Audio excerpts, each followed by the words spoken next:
அனைவருக்கும் இந்த நல்ல வேளையிலே மனமகிழ் வணக்கங்கள் உரித்தாகட்டும். வணக்கம். பாருங்க, சின்ன சின்ன விஷயத்துல முன்னோர்கள் எவ்வளவு பெரிய ரகசியத்தை வச்சிருக்கிறாங்க.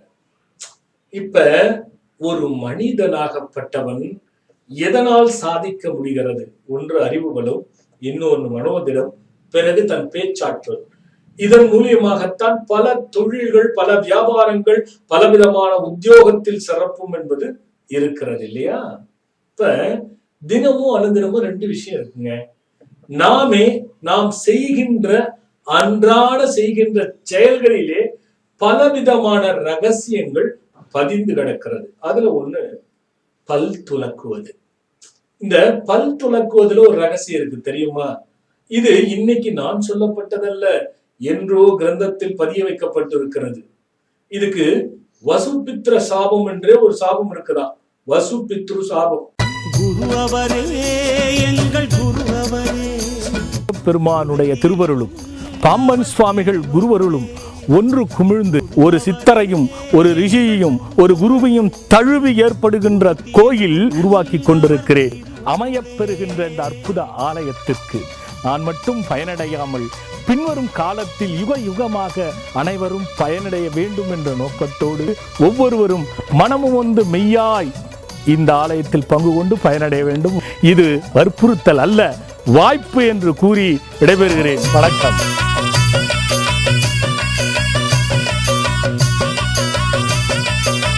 அப்படி என்று ஒரு சாபமா. இந்த பல்லு தொலைக்கிறதுல ஒரு ரகசியம் இருக்குங்க. இந்த பல்ல எப்படி தொலைக்கணும், எப்படி குளிக்கணும், இது ரெண்டு ரகசியம் இருக்கு. அதுல முதலாக இந்த பல்லு துலக்கிறத பாருங்க. இந்த நடு விரல ஞாபகம் வச்சுக்கோங்க. இந்த கட்டை விரலை நம்ம பிடிக்கும் போது இப்படி பிடிச்சு பிரஷ் பண்றோம், அப்படி பிடிக்க கூடாதான்.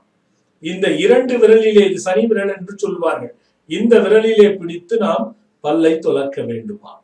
கிழக்கு திசை நோக்கிதான் நாம் பல்லை துலக்க வேண்டும். ஒன்று இந்த கையும் படுகின்றபடி வைத்துக் கொள்ள வேண்டும். அதே நேரத்தில் கிழக்கு திசை நோக்கித்தான் நாம் பல்லை துலக்க வேண்டும். பல் துலக்கின பிறகு இந்த எச்சில் துப்புகிறீங்க பாருங்க, அது என்ன பண்ணும், டப்புன்னு வலது பக்கம் திருப்பி துப்புற மாதிரி நிறைய வீடுகள்ல இருக்கும், பார்த்திருப்பீங்க. அது கண்டிப்பா கூடாது. அப்படி வலது பக்கம் துப்பினால்தான் வசுபித்ரு சாபம் பிடித்துக் கொள்கிறதா. அது மாதிரி இருக்கக்கூடாதுங்க. வலது கை பக்கம் துப்பாதீங்க, இடது கை பக்கம் தான் துப்ப வேண்டும். கிழக்கே பார்த்து விருவினர் படுகின்றபடி வைத்து கிழக்கு பார்த்துதான் நாம் எச்சையை துப்ப வேண்டும் பல் துலக்கும் பொழுது. ஞாபகம் வச்சுக்கோங்க. இத தினமும் கடைபிடிங்க. இதனால பயன் என்ன தெரியுமா? வாய் சண்டையா அவன் போய் பேசினாலே பிரச்சனை வந்துடும்ப்பா.